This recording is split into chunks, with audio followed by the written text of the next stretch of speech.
please reach out at message my hub at The things that we can relate to each other on. If that conversation goes somewhere with depth, create conversation amongst people who may not have ever had that conversation otherwise. Things that we can relate to each other on. If that conversation goes somewhere with depth, I'm only interesting because the people I know are interesting. And it's time that I share that gift with the world, is to create conversation amongst people who may not have ever had that conversation. Well, hey there, folks, and welcome to the show that's here to solve every problem you didn't know you had, find all the truths you're too lazy to look up, and let's face it, probably save the world in the process. We know all three of you loyal listeners are tuned in to get the latest updates, current events, and thought-provoking conversations that we have to offer. Oh, and not to mention our amazing guests. I'm your host, Brandon Bourne, and this is another episode of the most interesting, informative, and funny podcast ever, The Hub. Now, before we dive into what's new with Miss Laurel Lee and Steel Lilac Beauty, let's run through the latest updates. We're officially released on all platforms. Simply search The Hub Podcast with Brandon Bourne. Every episode gets a little bit better, so I suppose I'm a little bit more proud. As for today's guests, I'll give you a little bit of a teaser. Active listening and holding space for your clients. This is an interactive course designed to help salon professionals become trusted and respected resources in their industry.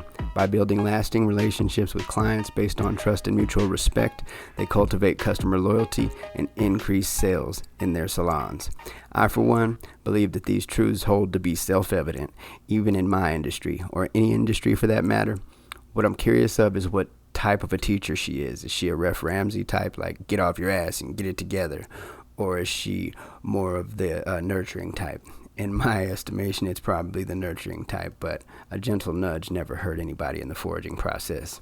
So stay tuned for conversations with Miss Laurel Lee of Steel Lilac Beauty. We've still got 3 electric guitars left from the homeboy Troy. Brandon Bourne at Message My Hub. If you think there's somebody that'd be appreciative of such a gift, especially if you're in the Colorado area, we'd love to start right there. So holler at your boy. Now let's talk about some current events. It's been a wild-ass week, month, year. Stories and trends are going by, and I really don't understand. It's a new year in 2025, and I'm all about chasing the dreams, going forward in general, and doing my best to give my best. In political news, it looks like Trump's pick for Secretary of Defense, Pete Hegseth, was confirmed. I, for one, trust a battle-hardened, womanizing former drunk to be my Secretary of Defense. I know a few guys like that. Next, it looks like DEI is now DIY. Do it yo damn self. Was a man seen in a TikTok video. Apparently, he had left his wife and faked a kayaking death. Left his wife and family for a strange woman in another country. A few weeks later, he was seen on a TikTok video, contacted by authorities and brought back to the States to be charged. What the what? In international news, the International Spelling Bee now accepts woman spelled with a Y to negate the word men, WOMYN. In Hub News, the Midlife Crisis My Ass segment coming soon. Me and any other volunteers will chronicle our adventures as we explore new places, people, and subjects. From strumming the guitar to, skydiving, we'll prove to you that fun is fun and learning is lifelong. Midlife Crisis My Ass, man's quest to prove he's still adequate and or physically able. So let's all get over ourselves and try something new. Drones and or unmanned aircraft flying over the East Coast United States, and no one knows what they are. A senator claims Iranian mothership, and 10 minutes later, the Senate releases a statement contradicting that fact. All the while, observers are advised to call the feds and only approach wearing hazmat suits. What could there possibly be to worry about? Most sophisticated armed forces, Space Force, with satellites and such. Nothing would get past us, after all. The government would tell us if something was up, right? Oh, okay. So, speaking of drones, in our undeclared Cold War, the Chinese recently released an AI called DeepSeek. Apparently, they were able to do the job of NVIDIA and all of the AI chips that we've got with probably like a tenth of the chips and for like a tenth of the price. Those numbers are not accurate, so don't hold me to them. But apparently they can do the exact same thing as ChatGPT for a fraction of the price. And they released this right after we shit on them about TikTok. So I think this is their like get back for TikTok. They're like, okay, squash TikTok. We're gonna open DeepSeek. Screw you, America. Lego. Finally, we'll be speaking with our guest today about style. They call it swag these days, but with men like Miles Davis, Sean Connery, and Sidney Poitier, it was more than style. These were men who exuded a certain dignity and poise, the balance of masculinity and sex appeal, only to highlight their superior intellects and unique talents. Nobody even comes close, except maybe Dear Denzel. My name is Brandon Bourne, and I host a little-known podcast called The Hub. The Hub's where I chat with exceptional people while we participate in a variety show type atmosphere. I believe that a little laughter mixed with real life is truly the sugar that makes the medicine go down. My mission here is to remind folks the impact they can have by sharing their stories. We never know what our gifts are until someone reminds us that something we did affected them in a good way. Now let's talk about you. If you'll forgive my comment in the previous episode on your performance in Gladiator 2, I may have been a bit harsh, but let's be honest, you've set yourself a pretty high standard. But seriously, I'd like to humbly invite you for a chat here on The Hub. Today's show is on style, and besides the men I listed above, you come to mind first when I think of style. Distinguished, confident, intelligent, and strong are all words I'd use to describe any of you. We're running short of men to look up to these days, but I argue we only need to look at the mirror to see the men we want to be. In my case, I'm selfishly looking to learn, grow, and hopefully one day pass some of these traits on to the young men I'm responsible for. So if you're ever up for chatting, have your people call me, seeing as how I don't have any people yet. But seriously, if you'd be willing to chat, I'd be honored to chat back. Sincerely, Brandon Bourne. We'll just hang tight while Denzel and his publicists work out the details. But in the meantime, and in between time, we have a very special guest. Stylist, a writer or speaker who is skilled in or who cultivates a literary style. A designer or consultant in a field subject to changes in style, especially hairdressing, clothing, or interior decoration. In the unique case of my next guest, both definitions ring true.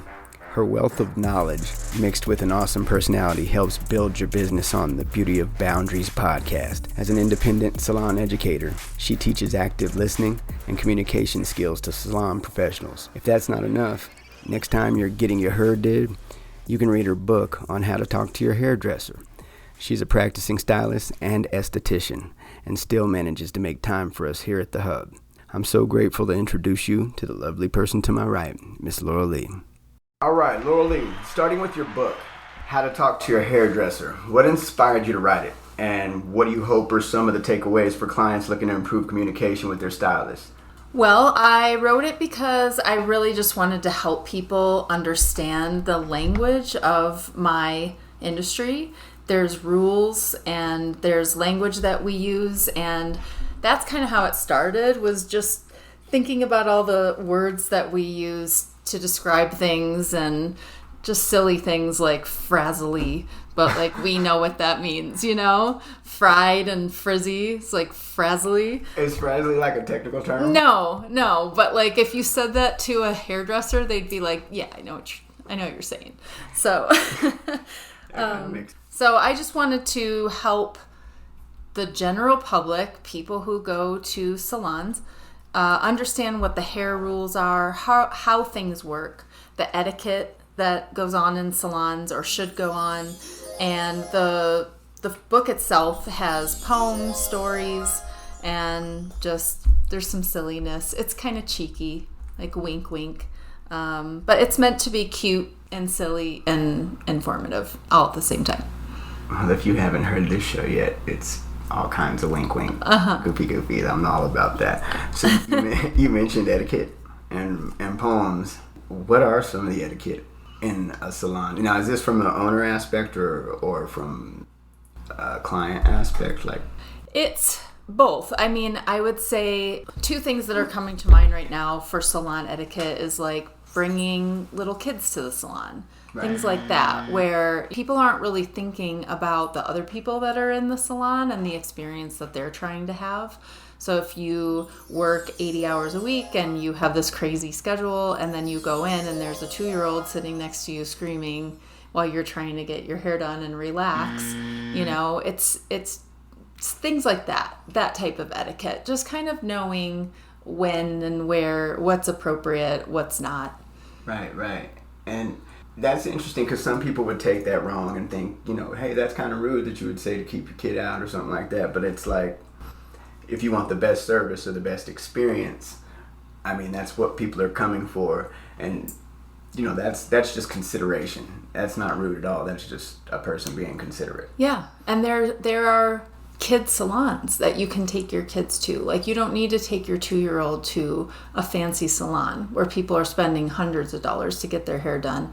You can cut your kid's hair in the bathtub. Like, I just kind of... What's up with the Flowbee? Does anybody remember the Flowbee? That's right. And there's etiquette in all kinds of different things. And even in just life, like, there's that little gray area that people don't get sometimes. Like, you know, if you're with somebody and you sense that they have issues with space, you try to consider their space. If you sense that they're cool with it, you give them a big hug. And, like, you don't always get it right, but it's a thing.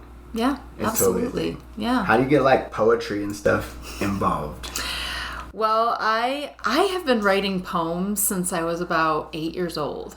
And I remember having to write a poem in 3rd grade and thinking to myself, wow, I'm pretty good at this, you know? And then in high school, I wrote poems a lot. And I've just always enjoyed it. And so it was really fun for me to write these poems that have to do with the salon industry. And, you know, some of them are kind of cheeky, wink, wink.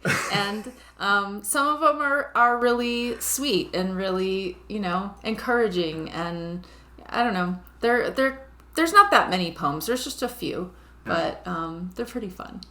All right. Now, I do my best to try to do something from my guess. You know, I want to make it an experience, and research is not the best, but during the painstaking research that I do, it dawned on me that you could be my sister in the trades. I know this because when I went to take my test for my journeyman license as an electrician, I remember another person got up and left before me, and I was like, wow, I forget what it was called, but she was a cosmetology or a stylist or some type of a degree, and I was like, all right, so you're a tradesman. Yes. Just like me. Yeah. I love that. You know what I'm saying? I love that. There's little things that people can relate on. They never realize. Yeah, absolutely. Yes. What was it that drew you to becoming a stylist, esthetician, and things like that originally? Not the book stuff, but actually just doing the work. I think just it was something that I kind of knew I would be good at. I just kind of knew that I would be good at it, but I didn't want to step into it for a while because I just thought, oh, I need to go to college, like finish high school, go to college, that's what you're supposed to do. And then that didn't really go well. So the first time around, it didn't go well. But I just thought, you know what, I think I'll be really good at this. I think I can make this work. And to me, it was a way of having a good job when I went back to college instead of waiting tables, which there's nothing wrong with waiting tables. I did that too. Right. But I wanted to have a good job, and then I ended up just liking it and staying with it. It was meant to be a get me through college job, but then I got all the way through college, and I was kind of a late bloomer. Like, I finished college in my late 20s. Right. But yeah, I finished college and I was like, oh, I don't really want to make a third of what I make. You know, I decided to just stay with the industry. So been in it ever since. What's the most rewarding part of it? Really just helping people. I really like helping people feel good, be able to vent, be able to talk, be there for people, make them look good, feel good, all the things. I get that off you. Look good, feel good. It's funny. I'll tell you about that. That was the saying my nana used to say. Oh. I love Nanas. Yeah, they're great. It's like the best name. If I was a grandma, I'd like, when you know how grandmas go through that thing, they're like, I'm gonna paw, I'm gonna Right. do this. I would totally have that Nana if I was, bro. But I get that from you, because when we talked about this, like, it's hard when you're talking about something that's kind of off-brand from your normal, whatever people expect from you. Mm-hmm. And we had talked about the podcasting and all that different stuff, and you've got like a genuine interest, and that I could see being a real good quality in what you do. So that's dope. Thanks. Thank you. Really encouraging, and I think people need that. So people need to talk. People need to connect and talk in a really real way, like human to human.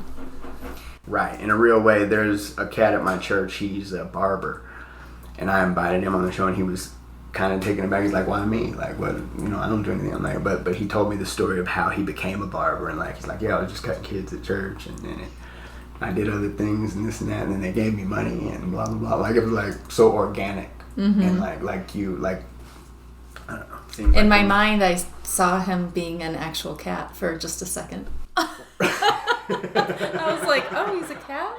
That's cool." It's a cat. This is something ethnic types like myself have a tendency to use. It just means fella, man, or friend. More translations to come right here on the Hub. You're welcome. But picturing a cat in an apron with a pair of trimmers was really funny to me.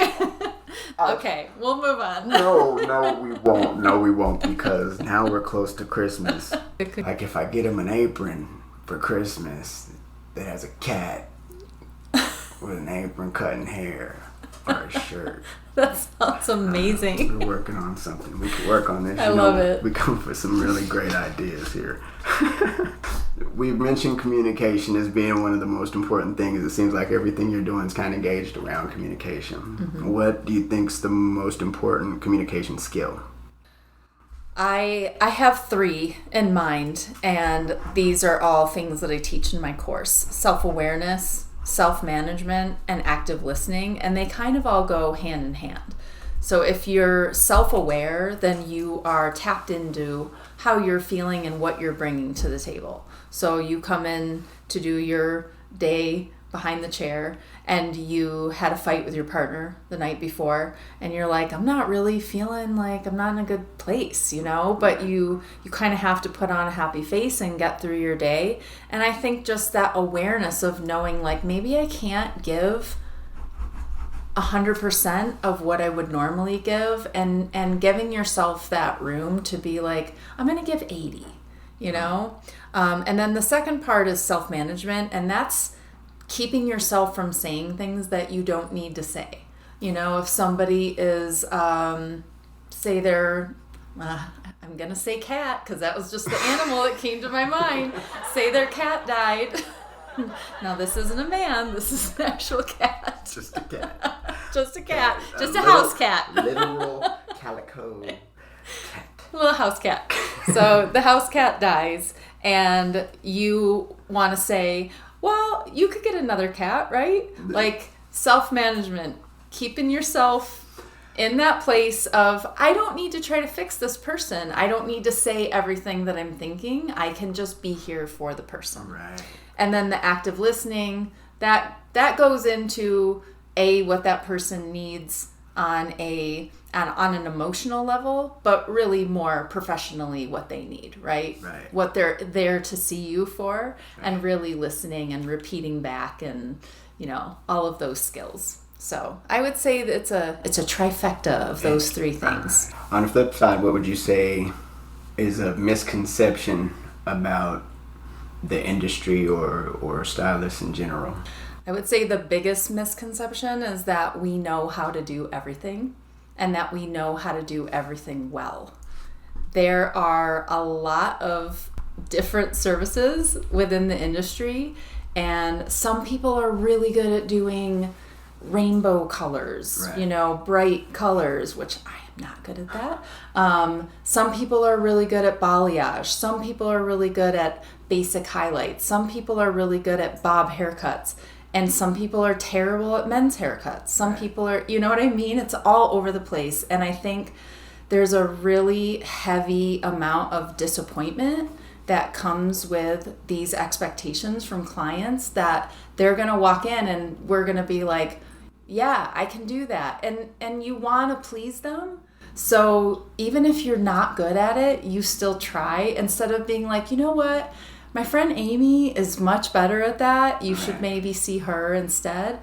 So I feel like it's a tricky industry in that way. Like, we're expected to be good at everything, and we're just regular humans. In any profession, too, you figure with the learning curve and industries changing and styles changing, like, people just assume that because you've got, like, you know, when I became an electrician, it's like, yeah, I've done this for 4 years, and now I've got a piece of paper that says I'm qualified to learn more stuff. You know what I mean? I know how to read a book better than you do to do some other stuff, but I don't know it all, so forgive me. Right. So that's... Right, and that probably is true for every industry, right? Yeah. Like, there's things that you do well, and there's things you don't do well, and we just need to give people a little grace, a little break. Like, find out who's good at what for that particular thing that you want to get done, instead of just assuming that everybody's good at everything and then being so angry with them when they're not. Exactly. We manage expectations. Yes. We'll add that into the communication skills. Speaking of expectations, your podcast, The Beauty of Boundaries, covers a very important topic. Doesn't matter what business you're in, kind of like we were just talking about. How do boundaries play a role in the style-client relationship and in the beauty professional's personal well-being? Okay, so I think it's really important that you understand the difference between being there for someone and not getting in over your head. So the thing that I really like to focus on, especially in my course, is traumas and what people are bringing in with them, whether they realize it or not, or whether they're coming in to dump on you and receive their hair-apy. This is a major relationship. Yeah, it is a major relationship, and hair-apy is a huge buzzword in the industry right now. And I mean, it's in my book, so I've been talking about it for years. But for me, I think it's really important that people understand the difference between listening and providing therapy. Like, because it's kind of another common theme in the industry that people will say, we're like therapists. I mean, you're listening. You are listening, and you're there for people. You're not a therapist. You're not providing. You're not providing therapy. You're not giving advice, or you shouldn't be. You know, really listening to people is like the best thing you can do, because people really just want to be heard. They don't need you to fix them. They just want to be heard. There's a medicine in that. You know what I mean? I've been accused of being oversensitive in that way, like. And it's like, I don't really care if you respond to what I'm telling you. I just want you to hear me out. You know, you can keep it moving. Yeah. Just hear me out and acknowledge that you think it's nonsense. Yeah, or just acknowledge it. It doesn't even have to be nonsense. It's just, you're just acknowledging it. Again, it's funny you say too, because we were talking about it because of Advent and the season. They talk about coming alongside people. But in this aspect, it also mentioned being with people, whether it's good or bad, but being even with them through it. Right. And not trying to change what it is. Just be there. That's where the self-management comes in. You know, being able to take a step back and go, okay, how can I show up for this person right now? Do I need to give them advice? Do I need to help them? Or can I just listen to what they're saying and just be there with them, like you just said? I think being there with someone it's so huge. But at the same time, you have to have your own boundaries, because if you start establishing yourself as someone who is like the town, you know, bartender or whatever, where people come to you to dump on you because they know they can, and it's cheaper than going to a therapist, right? And they turn into paying you for that, which I get in a weird way probably could. A 30-minute appointment could turn to a 45-minute or 50-minute appointment. It could. And, you know, you can feel overwhelmed. Right. You can feel burned out, and you can even experience compassion fatigue, where you're taking in so much of other people's stuff. So you do really have to have boundaries around how much you're willing to take on, and figure out a way to let go of it at the end of the day. So it's a slippery slope. It's Yeah, boy. What are some of the letaway or ways that you've got to let go? I've talked about this on another podcast that I did. I think different people do it in different ways, but I think I always sort of release it on my husband. I just kind of I just tell him the things, so because he's he doesn't know these people, and he never will, right? And I'm not saying, this person, whoever, did this. I just say, my client said this. My client told me this. And it's almost like I just need to say it again, and then it's released. But I don't personally experience compassion fatigue. I'm not a counselor. I'm not doing anything super heavy, but I've always liked it. And part of that is because I did get my undergraduate degree in human services. So I just understand the things that people go to therapy for. That's basically what human services is. You're kind of learning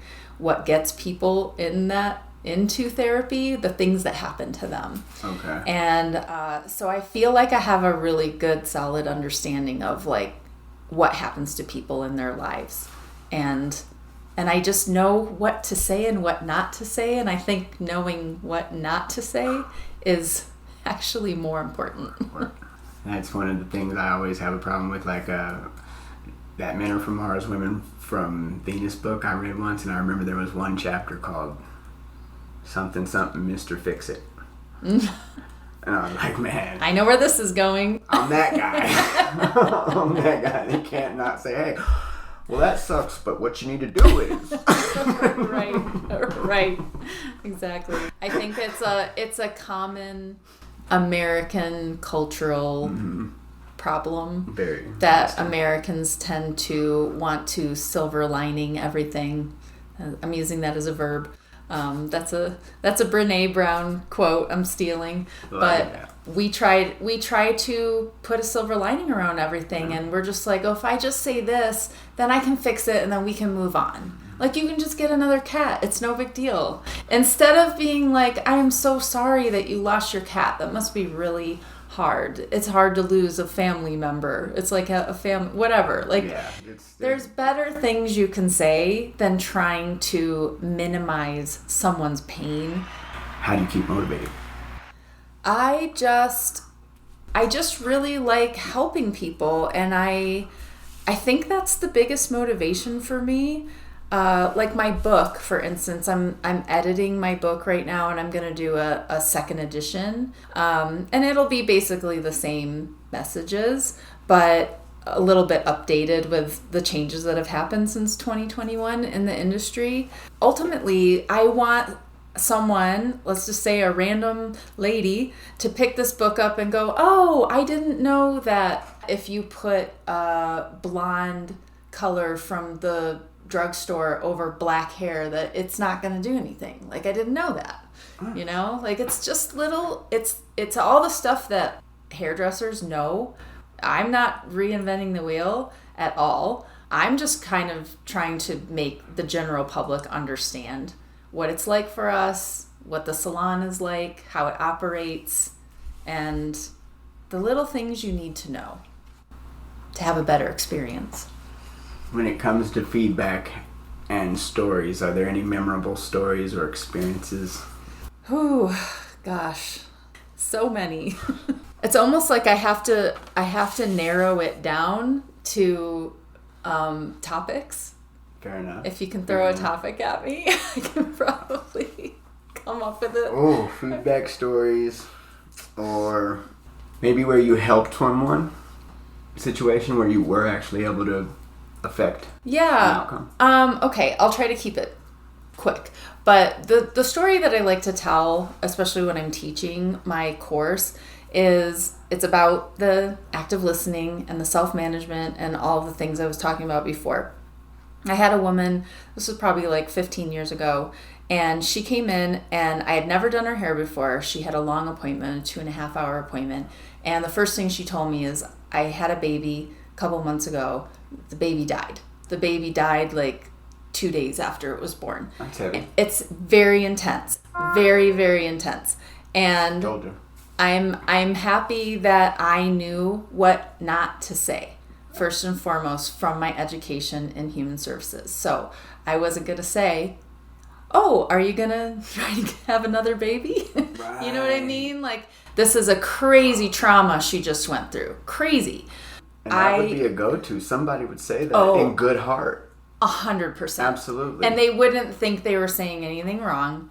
But she was clearly very traumatized. She was very intelligent. She was an attorney.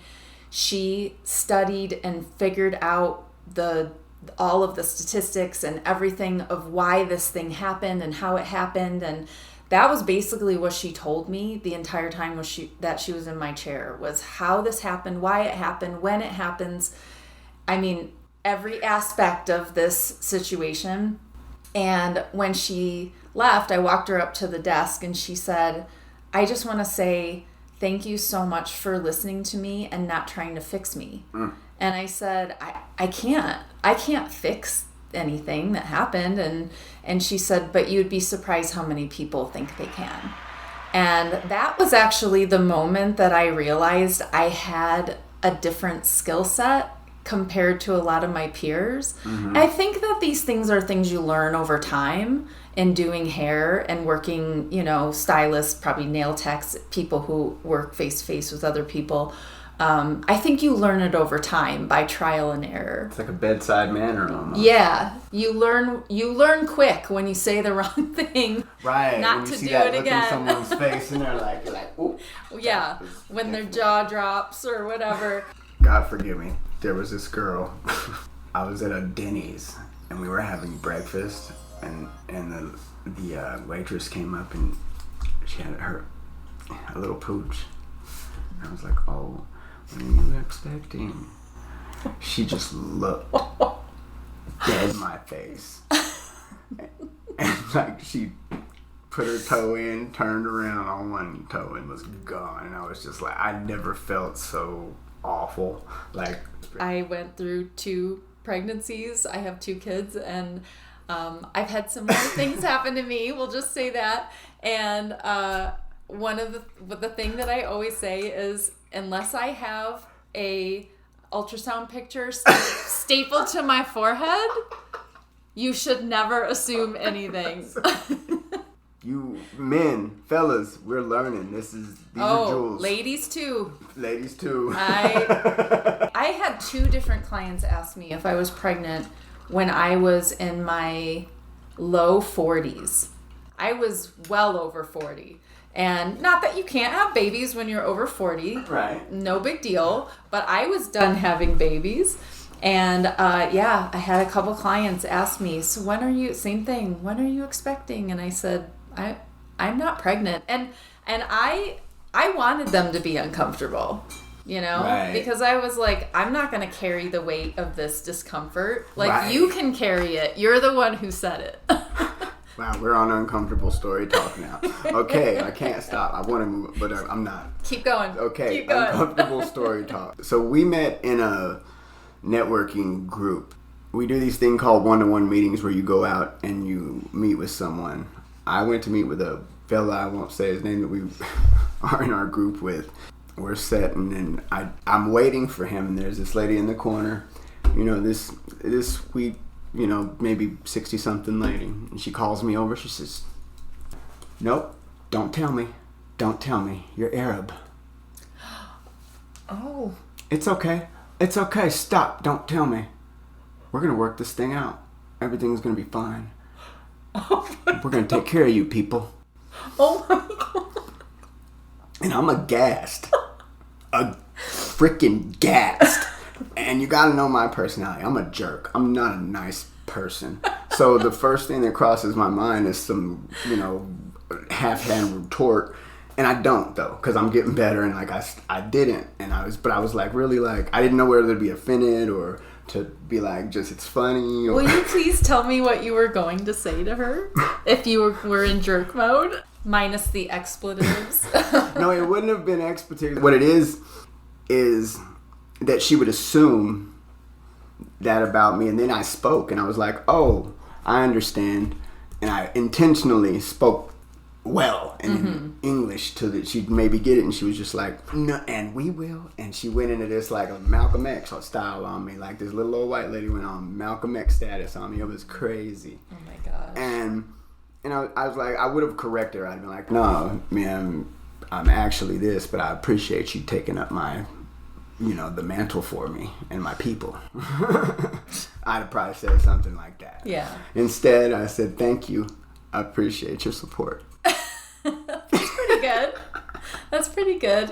That she could feel good about herself. And then I turned around and went over to my friend and I said, well, sir, apparently we are working on Arab-Caucasian relations right now. So look at her and take a bow because we're doing something from here. Oh my goodness. I got my jerk moment out. It was fun. I think you could have been much bigger jerk. Yeah, no, and that's the thing. Is like that's the forgiveness of the situation. Like that's why this show, like, I'd want to sit that lady down and instead of being a jerk, be like, hey, what makes you think that you could be comfortable enough to assume that about someone? Right. I grew up with like my stepfather was a musician and he dealt with Asians a lot. He'd be back and forth in Japan. So, I hear people say Asian derogatories or like that China guy or whatever. And I'm like, and I remember him correcting me like, no, there's a difference between Chinese and Filipino and Korean. And and you don't do that because they know the difference. And when you're speaking to them, they're going to know it.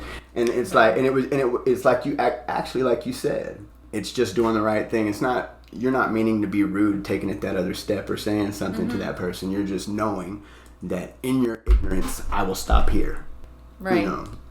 Before I go to the point where I don't know what the heck I'm talking about, I'm gonna stop here. It's just very odd that somebody would take the time to talk to a complete stranger and say something so odd. So, horrible story time is over now, people. This is actually going to end up being an awesome show. I don't know how, but somehow this happens every single friggin' time. So people, don't forget to check out Miss Laurel Lee at www.steellilacbeauty.com. I asked a mentor of mine once when I was working on going to college, and he told me, don't worry about a major. You should pick a professor you enjoy learning from, and then your interests will shape themselves from there. I never forgot that. And in this case, Laurel Lee is a person that I'd choose to learn from. Based on the interaction that we had when we met, I would have said, hey, that's my professor, let's roll. And you never know, Brandon would have maybe been in another trade.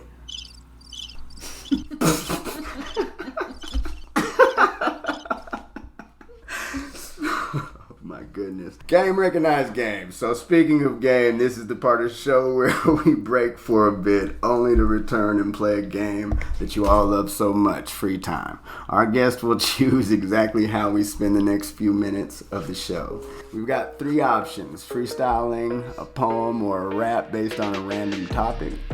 Or you can perform a skit to which we make up a topic. Or this one I'm adding. We'll call it a dealer's choice. I have to participate regardless. So if you've got another idea or a game that you're more comfortable with, we'll play that. And I'm definitely in, no questions asked. Other than that, we can go with some rapid fire AI questions. Choose your weapon. I'm interested in the AI questions. I'd like to see what comes up. Rapid fire. This is going to be interesting because we're going to Google them right here, right now, too, because I have no idea what we're coming up with. Rapid fire questions. Laurel Lee, Beauty. We are going to go through 5 rapid fire questions, 10 if they get fun. We're going to test her. Mind you, she came up with this idea on her own. So this is not like me being brutal or mean. She said, why don't you test me and my knowledge as a hairstylist and see whether or not I could answer the questions. So me, you, and our friend who you know I've lovingly named Annette Sky. Skynet. I love it. All right, Laurel Lee, what is the scientific explanation behind why curly hair can be more prone to dryness than straight hair? It's a good question. That is a good question. The scientific reason, because the oil has further, it's harder for the oil to get through like the curl than a straight strand. Like it has further to it has further to go. Like there's a like it's like a roller coaster. That's logical. Curly hair is more prone to dryness because the natural oils from the scalp have a harder time traveling down the twists and turns of each strand. That is Straight not what hair it allows says. oils to travel more evenly down the hair shaft. What in the Is that really frizzle? Is that really what it That's says? exactly what it says. Look right there. Oh my gosh. All right. Well. Wow. Yeah. We're off to a blazing start, We people. are. Apparently, she knows what the heck she's doing. That was totally a guess. And that was random. That was random, Annette. And why did she ask about curly hair? That's weird too. Like AI, you know me. She does. She knows everything. She knows us all. Dun, dun, dun. Oh, how about this? How does the pH level of a shampoo and conditioner affect the cuticle layer of the hair?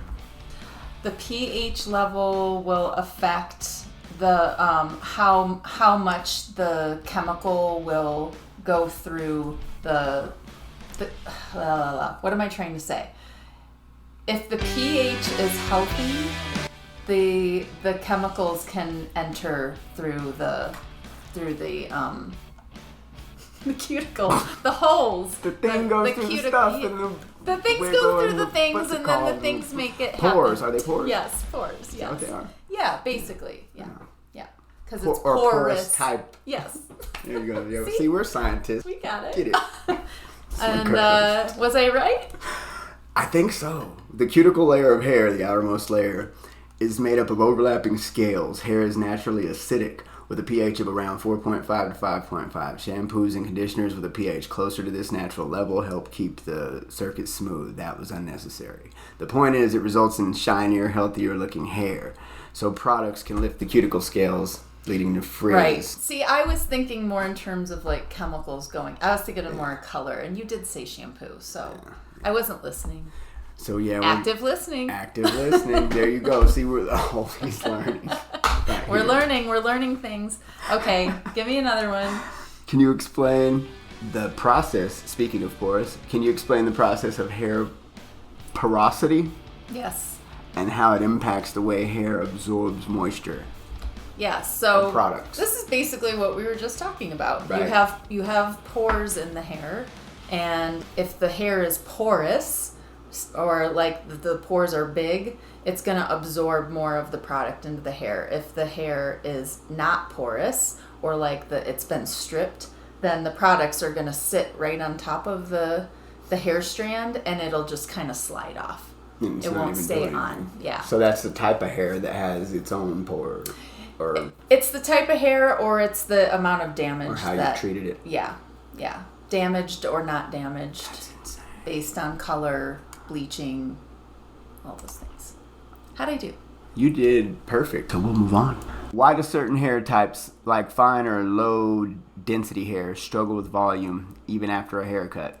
And what cutting techniques can make a significant difference? Okay. Well, I have very fine hair, so I can definitely speak to this. The hair just tends to fall flat because the strands are small, and there's not enough, the strands aren't thick enough to make the hair stand up. So it's gonna just kind of flop when it grows out. And the way that you can make it more voluminous is to get in, and you have to cut it in a way that you're almost like carving out the back of it, so it's like a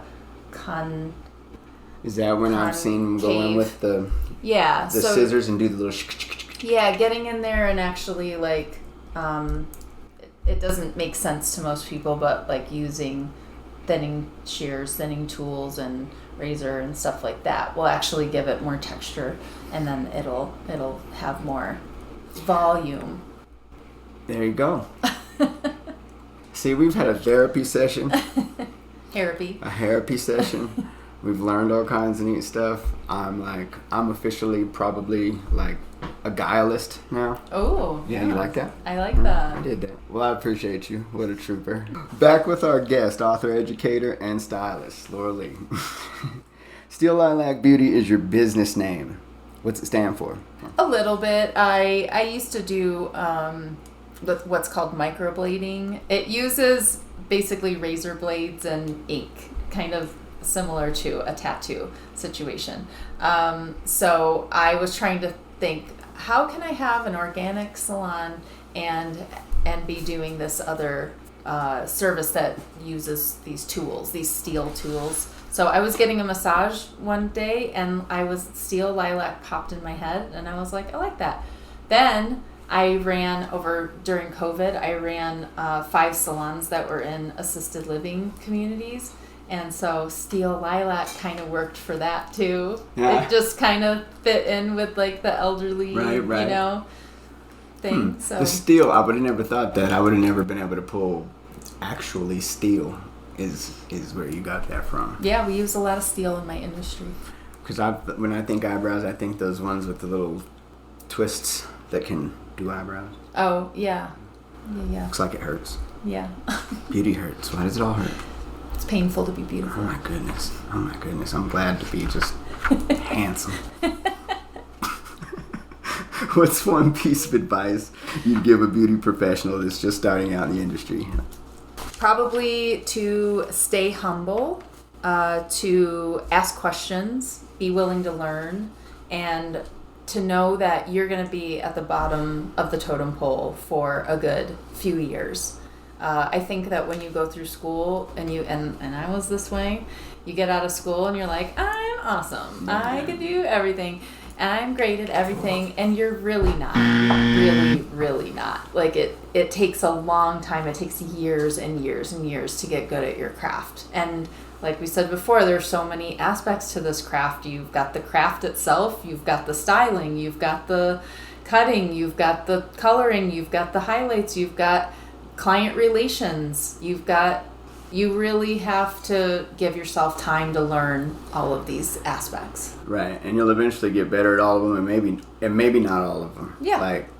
And that's cool. Like you said, know your lane, know when to delegate. You know, I've got my home service business that I do, and another guy connected with what we do. Actually, he was watching me work, and he's like, Brandon, do you want to be an owner operator, or do you want to be an owner? Mm-hmm. You know, eventually you're gonna have to change your mindset to where I ain't Superman and I can't do everything. Right.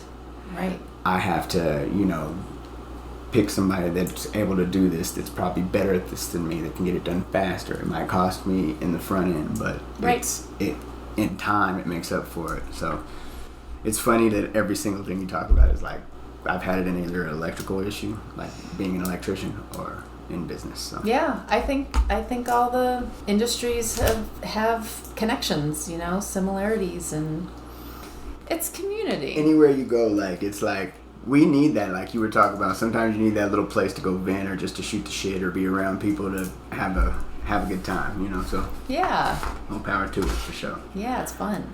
Oh, these are the really important questions that I ask people, because I've got to know really if you're a good person or not.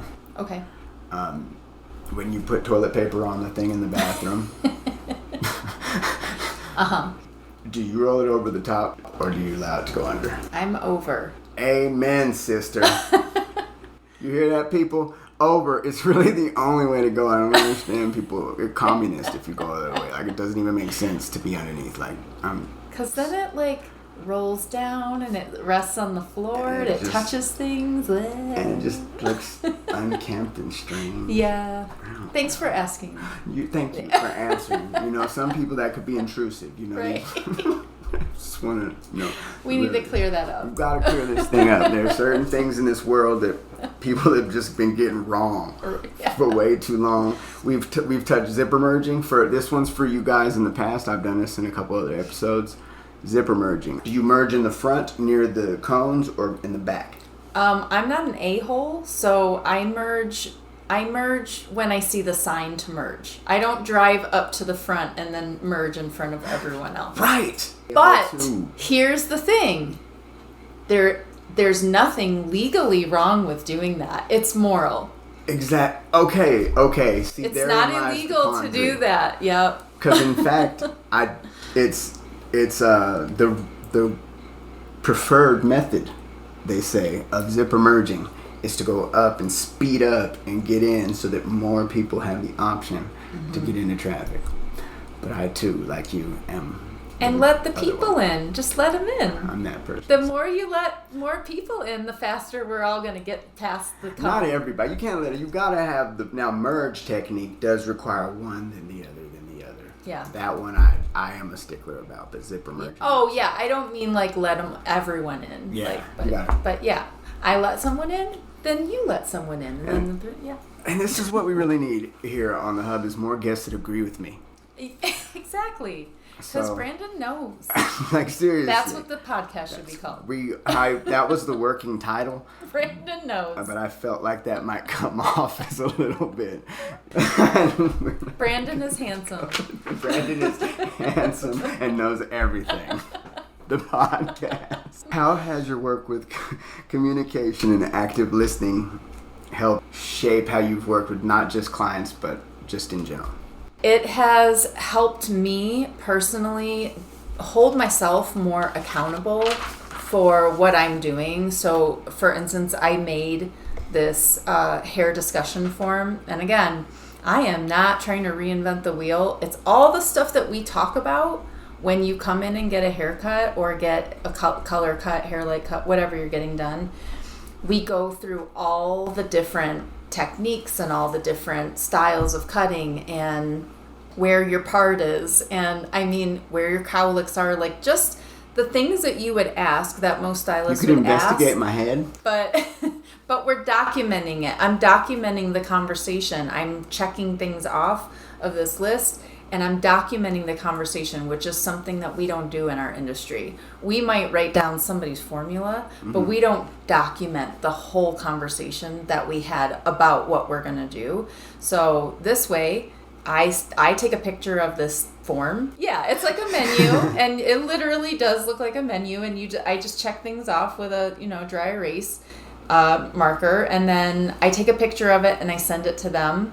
I text it to them, so then they have it and I have it. So then when they come in next time and they're like, "Ooh, I loved what you did with my bangs, how you cut them short to long and da da da da," then it's like I have that. I have that information, and then I'm like, "Oh yeah, okay, let's do that again." And you can just reinvent it. That's systems. Yeah. Because the problem is people will come in and they'll say, "Oh, I loved what you did last time. I want you to do the exact same thing." And you're like, "Ooh." Yeah, it sounds like.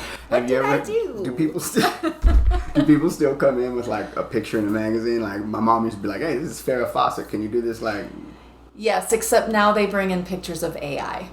Not real human people. They're like perfect, and yeah, they bring in pictures of they're like, "I want this." How does that work expectation-wise? Like, do this impossible thing that has not actually happened. It's a big problem in our industry because people bring in these things that they want, and I have to explain to them, you realize this picture is a photo shoot. This wasn't like your Aunt Carol who got up and blew her hair out and took a picture in the mirror. Like, this was a photo shoot.